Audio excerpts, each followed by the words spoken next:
Homeopathic में क्या treatment है?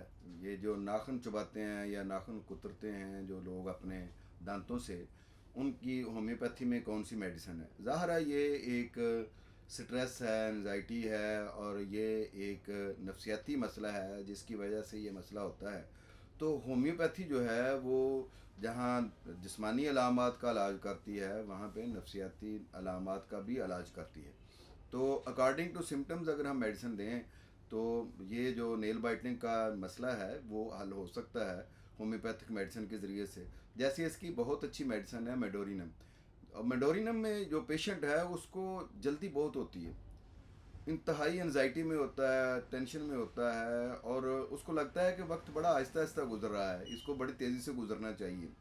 और इसके अलावा ये है कि पेशेंट जो हर वक्त जो है वो ऐसे लगता है कि जैसे उसका कोई ताक़ुब कर रहा है और उसको हर वक्त जो है वो यही परेशानी लगी रहती है कि मेरे कोई जो वक्त के जो है टाइम है जो वो बहुत आहिस्ता आहिस्ता पास हो रहा है।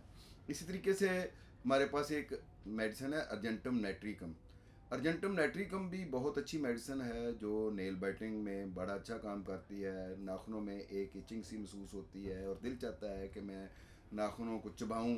और इसके अलावा यह है कि उसके अंदर एंजाइटी होती है, स्ट्रेस होता है और वो परेशानी में ये काम करता है।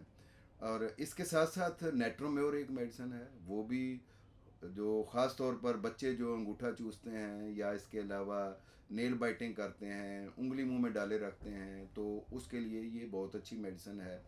इसके साथ साथ साइना है। साइना बहुत अच्छी मेडिसिन है जो नेल बाइटिंग में बड़ा अच्छा काम करती है। ऐसे बच्चे जिनके पेट में कीड़े होते हैं और वो नेल बाइटिंग की हैबिट से नहीं बाज आते हैं और वो फिर कीड़ों का कोई इलाज भी नहीं किया जा सकता। ज़ाहिर है कि ये कीड़े जो हैं नेल बाइटिंग की वजह से मज़ीद पैदा होते रहते हैं कि वो जर्म्स जो है वो अंदर जाते रहते हैं, तो उससे जो है ना वो फिर कीड़े पैदा होना शुरू हो जाते हैं। इसी तरीके से हमारे पास एक कलकेरिया कार बहुत अच्छी मेडिसिन है। कलकेरिया कार वैसे बच्चों की बड़ों की मेडिसिन है जो नेल बाइटिंग तो करते हैं, लेकिन इसके साथ साथ यह है कि वो सर्दी से बड़े सेंसिटिव होते हैं। लेकिन सर्दी से सेंसिटिव होने के बावजूद जो है उनके सर पे और उनके ये चेस्ट पर पसीना ज़्यादा आता है और ख़ास तौर पर जब वो सोए होते हैं तो उनका सर बाज़ दफ़ा जो है वो पसीने से शराबूर हुआ होता है। ये लोग जो हैं वो पुलपले होते हैं और मोटे जिस्म के होते हैं और हेल्दी होते हैं। और कलकेरिया कार के पेशेंट जो होते हैं उनको अलम गलम चीज़ें खाने की और अजीबोगरीब चीज़ें खाने की बड़ी ख्वाहिश होती है, जैसे कोयला है, मट्टी है, चाक है, इस तरह की चीज़ें खाने की। इनमें अंडा खाने की बड़ी ख्वाहिश होती है। तो ऐसे पेशेंट जिनमें इस तरह की जो ज़हनी अलामत पाई जाती हैं और इस तरह की ख्वाहिशात और इस तरह की डिज़ायर पाई जाती है और इसके साथ जो है वो नेल बाइटिंग की हैबिट उनके अंदर पाई जाती है, तो उसके लिए कलकेरिया कार बहुत अच्छी मेडिसिन है। इसके ज़रिए से हम जो है वो नेल बाइटिंग के मसले को जो है वो हल कर सकते हैं।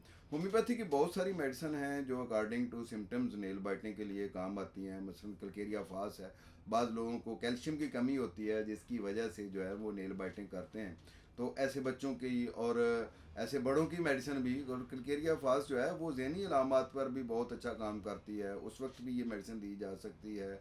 इसी तरीके से और बहुत सारी जो मेडिसिन जो एंटी एनजाइटी होती हैं, जैसे हमारे पास एग्नीशिया है। एग्नीशिया बहुत अच्छा काम करती है, नेल बाइटिंग की हैबिट है, साथ स्ट्रेस है, तो उसमें ये बहुत अच्छा काम करती है। बाज़ फियर, खौफ, डर जिसकी वजह से जो बाज़ बच्चे जो हैं वो इस तरह का काम करते हैं और बड़े भी, उसमें बेलाडूना है, एकोनाइट है। लेकिन बात तो ये बनती है कि अकॉर्डिंग टू सिम्टम्स, जब हमारे जो बॉडी सिम्टम्स हैं और दिमागी सिम्टम्स हैं, मेंटल सिम्टम्स जो होते हैं, उनको सारों को अगर हम अपने सामने रख कर अगर किसी पेशेंट की मेडिसिन को जो है तजवीज़ करेंगे तो वो यकीनन जो है वो इस आदत को छुड़ाने में इंतहाई कारगर साबित होगी। नेल बाइटिंग जो है बहरहाल होम्योपैथी में काबिल इलाज है। इसके लिए आप किसी अच्छे होम्योपैथ डॉक्टर से मिले जो टोटलिटी ऑफ सिम्टम्स पे ऊपर काम करते हुए वो मेडिसिन को तजवीज़ करे। जब वो किसी मेडिसिन को रिकमेंड करेगा, कोई रेमेडी सिलेक्ट करेगा और वो आप प्रॉपर इस्तेमाल करेंगे तो नेल बाइटिंग से आप निजात हासिल कर लेंगे। बहुत शुक्रिया, अल्लाह हाफिज़।